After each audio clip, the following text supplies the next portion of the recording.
ఇంతవరకు దేవుడు నీ జీవితంలో ఏ ఏ కార్యాలు జరిగిస్తూ వచ్చాడో, ఎలా దేవుడు నీకు రక్షణ అనుగ్రహించి నడిపించాడో, ఎలా దేవుడు నీ బ్రతుకును మార్చాడో, ఎలా దేవుడు నీ కుటుంబాన్ని కట్టాడో, పాడైపోయిన నీ జీవితాన్ని దేవుడు ఎలా బాగు చేసి నడిపించాడో, ప్రతి ఒక్కదానిని నీ జీవిత కాలమంతయు నీ మనస్సులో గుర్తుపెట్టుకో, నీ మనస్సులో ఉంచుకో.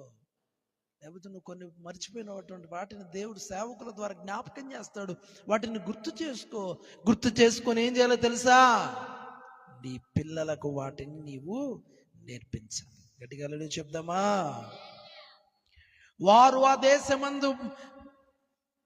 ఆ దేశము మీద బ్రతుకు దినములన్నీ నాకు భయపడ నేర్చుకొని, దేవుని భయాన్ని నీ బిడ్డలకు నేర్పించాలి.